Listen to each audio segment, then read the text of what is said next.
السلام علیکم۔ آج ہم بات کرنے والے ہیں ایک بہت عام دوا گیبیکا کے بارے میں۔ آخر یہ دوا کیوں دی جاتی ہے اور اسے لیتے ہوئے کن باتوں کا خیال رکھنا ضروری ہے؟ چلیں اس کو ذرا تفصیل سے سمجھتے ہیں۔ تو سب سے پہلا سوال جو ذہن میں آتا ہے وہ یہی ہے کہ بھئی یہ گیبیکا ہے کیا چیز اور ڈاکٹر اسے کیوں لکھ کر دیتے ہیں؟ اس پوری گفتگو میں ہم انہی سوالوں کے جواب ڈھونڈنے کی کوشش کریں گے۔ اچھا، تو آئیے اس کی تفصیلات میں چلتے ہیں۔ گیبیکا کا تعلق ان دواؤں سے ہے جو سیدھا ہمارے اعصابی نظام یعنی نروس سسٹم پر اثر کرتی ہیں۔ یہ سمجھنا بہت ضروری ہے کہ یہ اپنا کام کرتی کیسے ہے۔ میڈیکل کی زبان میں گاباکیبن کو اینٹی کنولسنٹ کہتے ہیں۔ اب اس کا کیا مطلب ہوا؟ سیدھے سادے لفظوں میں یہ دوا اعصابی نظام سے جڑے مسئلوں جیسے اعصاب کا شدید درد یا مرگی جیسے دوروں کو قابو میں رکھنے میں مدد دیتی ہے۔ کسی بھی دوا کو صحیح طرح سمجھنے کے لیے یہ جاننا سب سے ضروری ہے کہ اس کا فعال جز یعنی ایکٹیو انگریڈینٹ کیا ہے۔ یہی تو وہ اصل چیز ہے جو دوا کو اثر دیتی ہے۔ تو چلیں دیکھتے ہیں کہ گیبیکا کی گولی میں آخر ہے کیا۔ اچھا، یہاں ایک بڑی دلچسپ بات سامنے آئی ہے۔ جب ہم نے تحقیق کی تو پتہ چلا کہ الگ الگ ذرائع میں اس کے فعال جزو کے بارے میں مختلف معلومات ہیں۔ کچھ جگہوں پر لکھا ہے کہ اس میں گیباپینٹن ہے تو کہیں پریگیبالن کا ذکر ہے۔ اور مزے کی بات یہ ہے کہ یہ دونوں دوائیں ہیں تو ایک ہی خاندان کی، لیکن بالکل ایک جیسی نہیں ہیں۔ تو پھر اس سے کیا نتیجہ نکلتا ہے؟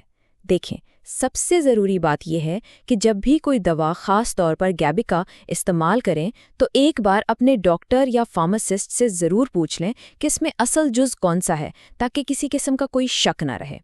تو یہ دوا کام کیسے کرتی ہے؟ اسے ایسے سمجھیں کہ جیسے ہمارے اعصابی نظام میں کچھ تاریں ہیں جو بہت تیز سگنل بھیج رہی ہیں، جس کی وجہ سے درد یا دورے پڑ رہے ہیں۔ گیبیکا ان اوور ایکٹیو سگنلز کو پرسکون کرتی ہے۔ دماغ میں جو غیر معمولی بجلی دوڑ رہی ہوتی ہے اسے کم کرتی ہے اور اس طرح علامات پر قابو پانے میں مدد دیتی ہے۔ تو اب سوال یہ ہے کہ ڈاکٹر آخر کن خاص بیماریوں یا حالتوں میں یہ دوا لکھ کر دیتے ہیں؟ چلیں اس کے جو بنیادی استعمال ہیں ان پر ایک نظر ڈالتے ہیں۔ جیسا کہ یہاں دیکھا جا سکتا ہے، گیبیکا کا استعمال کافی وسیع ہے۔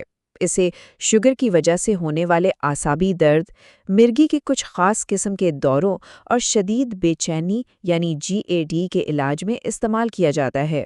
صرف یہی نہیں، یہ فائبرومائلجیا نامی بیماری کے دائمی درد اور کبھی کبھی نیند کے مسئلوں کے لیے بھی بہت کارآمد ثابت ہوتی ہے۔ کسی بھی دوا کا فائدہ تبھی ہوتا ہے جب اسے ٹھیک طریقے سے استعمال کیا جائے۔ تو آئیے اب یہ سمجھتے ہیں کہ گیبیکا کو محفوظ طریقے سے کیسے لیا جائے۔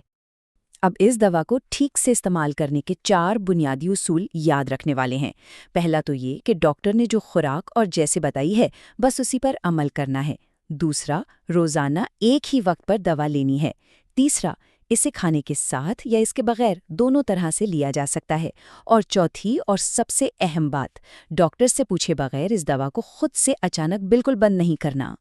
چلیں اب ایک بہت ہی اہم موضوع پر بات کرتے ہیں، اور وہ ہے اس دوا سے جڑے خطرات، اس کے سائیڈ ایفیکٹس اور وہ احتیاطی تدابیر جو لازمی ہیں۔ کچھ لوگوں کو گاباپینٹا کے استعمال سے سائیڈ ایفیکٹس کا سامنا ہو سکتا ہے۔ ان میں چکر آنا، نیند جیسا محسوس ہونا، تھکاوٹ یا پھر دل کی دھڑکن اور موڈ میں کچھ تبدیلی آنا شامل ہے۔ لیکن یہ یاد رکھنا بھی ضروری ہے کہ یہ اثرات ہر کسی کو محسوس نہیں ہوتے۔ اچھا، یہ سلائیڈ بہت اہم ہے۔ کچھ لوگوں کو گیباپینٹن استعمال کرتے ہوئے خاص خیال رکھنے کی ضرورت ہوتی ہے، جیسے حاملہ خواتین یا جنہیں دل، جگر یا کوئی اعصابی مسئلہ پہلے سے ہو۔ اسی طرح اگر کسی کو ڈپریشن یا کوئی اور ذہنی صحت کا مسئلہ ہے تو احتیاط لازمی ہے۔ اور بچوں کو تو یہ دوا صرف ڈاکٹر کی سخت نگرانی میں ہی دی جانی چاہیے۔